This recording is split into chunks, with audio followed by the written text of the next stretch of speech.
importance of domain experience, in implementation. optimize their business processes It's not just during implementation.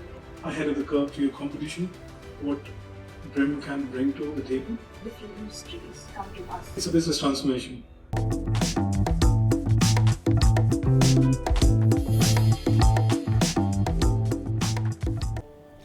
Welcome back to another episode of our podcast series, Acuiti Talks. In this series, we are going to be continuing our conversation with Rishi, the head of SAP Practice at Acuiti Labs. We are very excited to have him on board again. Thanks, Ria, for inviting me again. Very excited to have this conversation.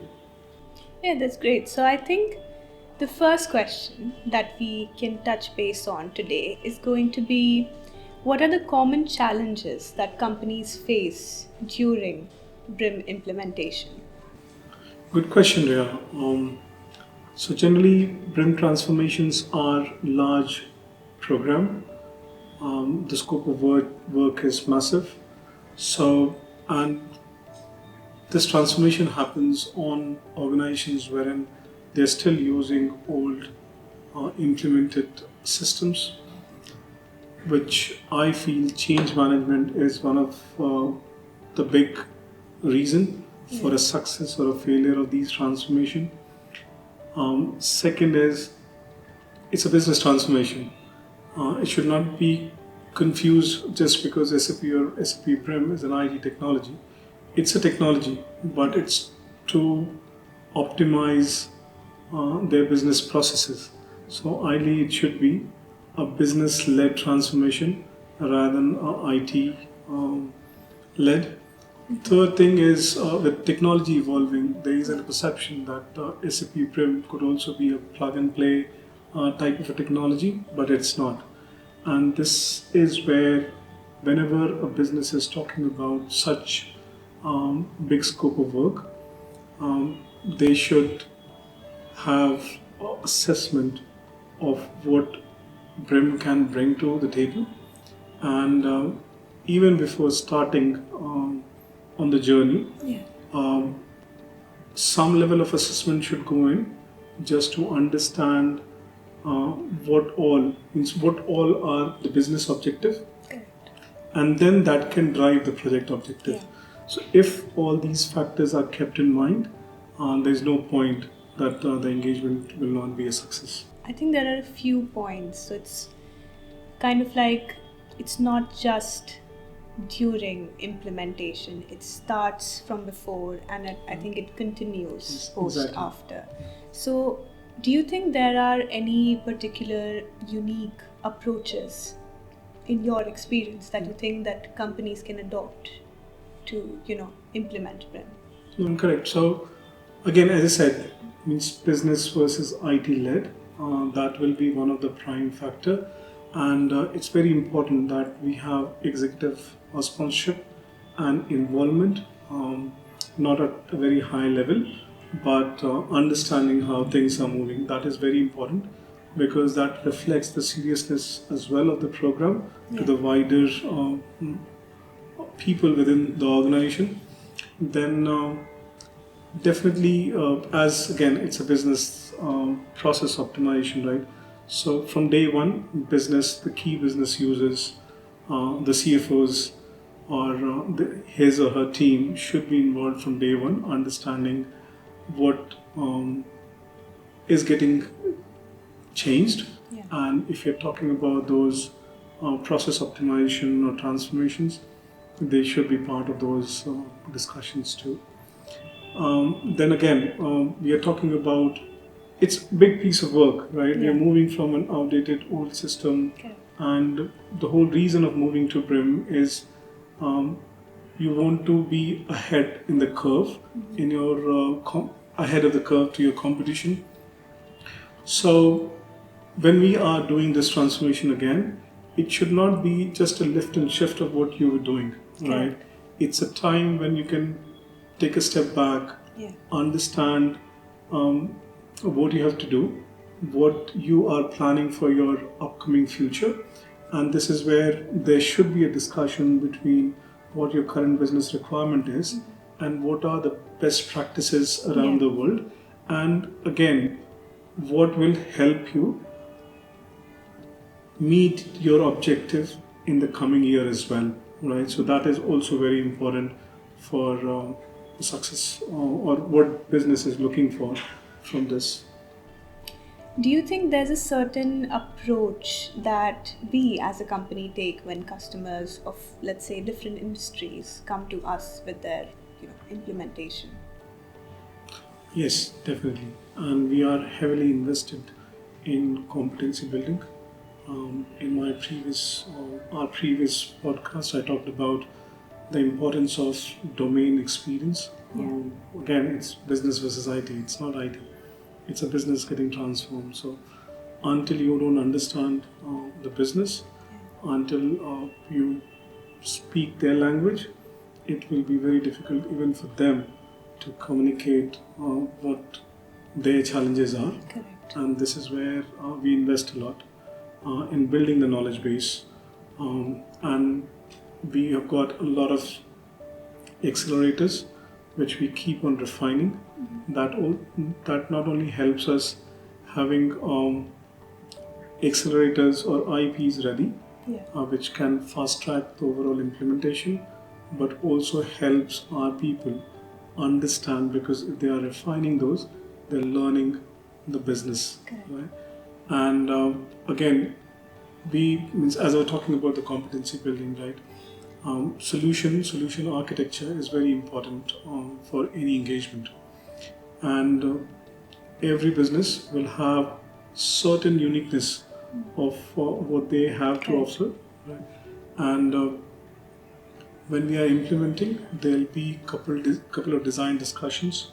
We try capturing all those key design documents so that tomorrow or any other engagement, if we come across similar situation or scenario, we are not reinventing the wheel. Correct. We can refer back to, because that will have why what was decided and how it was decided. So anyone new coming in as well, right? They'll have already reference. So that everything helps us in supporting in this journey. And I think in the previous podcast, I also talked about modifying or tailoring the Activate methodology, which for BRIM as particular. So we use all these accelerators. So when we talk about the project management or project phases, Explore is when we have a lot of conversation with the customer for the business requirement gathering. So rather than going on PPTs or some talks, we use our accelerators, right? Either we build their one end-to-end business process in their system, or we use our accelerators. When we are talking to them, they can see how system is behaving, how the data is moving from end to end. Okay. That makes the conversation more engaging, and they can also see where they are and how things would change. So we also feel them excited and more engaged.